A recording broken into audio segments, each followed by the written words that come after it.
But this morning, because there has been no reach out to hospitals in Kenya by the Ministry of Health or the Social Health Authority, SHA has failed to address the issues that we raised 2 weeks ago and issues that we have raised over the last 1 year. And therefore, they have left hospitals in a state of financial paralysis. This is putting Kenyan patients at risk. At the heart of our call is a simple truth. Hospitals must be funded so that patients can access essential supplies, equipment, and personnel. Without this, universal health coverage is a hollow promise. Now, we want to notify the country that this is just not about a dispute between SHA and hospitals. This is because of a simple thing that we have come to realize after 1 year, and that is that the SHA financing model is unsustainable. SHA is broke. This is despite collecting 2.75% from the gross income of salaried Kenyans. SHA has been unable to collect from the informal sector because SHA is built on the wrong assumptions and ideas. Today, SHA total liabilities stand over Kenya shillings 75 billion. It is unfortunate that there have been attempts by the Cabinet Secretary to say that NHIF liabilities are different from SHA liabilities. There is no such thing. All liabilities are SHA liabilities. Therefore, SHA does not have a formula today to bridge this deficit of 76 billion shillings. In order to survive, therefore, SHA has resorted to the following. One, in order to survive, SHA has been rejecting valid medical claims and calling them fraud. In order to survive, SHA has been denying renal and cancer patients approval for care and calling it the exhaustion of your approved sessions. In order to survive, SHA has been placing many medical claims in prolonged and unjustified review. Also, in its fight for survival, SHA has been labeling healthcare facilities that ask for payment cartels and fraudsters. However, the truth can no longer be hidden that SHA is struggling for life. This is because the architects of SHA cannot listen to sound advice. It is not SHA that has been working. It is hospitals that have been working and reaping non-payment and defamation. Therefore, today, in order to save Kenya's healthcare system, we, the Kenyan hospitals, are removing SHA from the life support that we have put it on for so long. We can no longer extend credit facilities and loans to SHA because SHA is an unreliable borrower. The Kenya shillings 76 billion that we have extended so far in credit to SHA is the most we can do without collapsing ourselves. We also urge the church to speak up. Faith-based hospitals have long been the pillar of specialized care in Kenya. As we speak today, many faith-based hospitals are on their deathbed. The bishops can no longer turn a blind eye to the suffering of the flock. The church needs to rise up to the occasion. They cannot allow themselves to be kept silent while faith-based hospitals lie on their deathbed.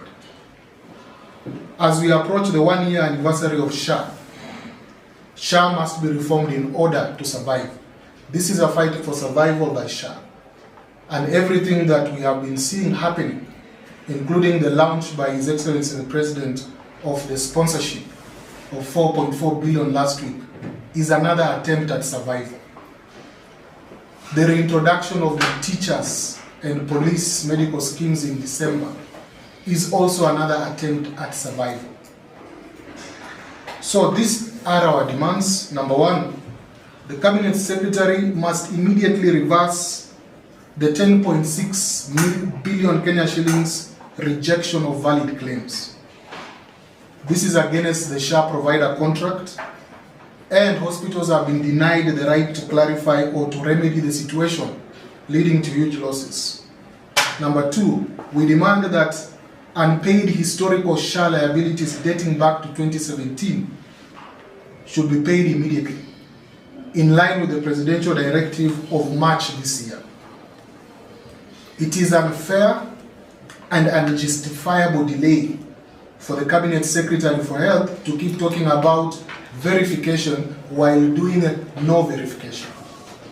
We are aware that just 82 hospitals account for 50% of the NHIF debt.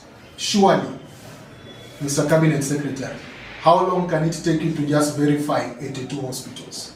Why would the verification of 82 hospitals NHIF debt cause the suffering of 3,700 Kenyan hospitals?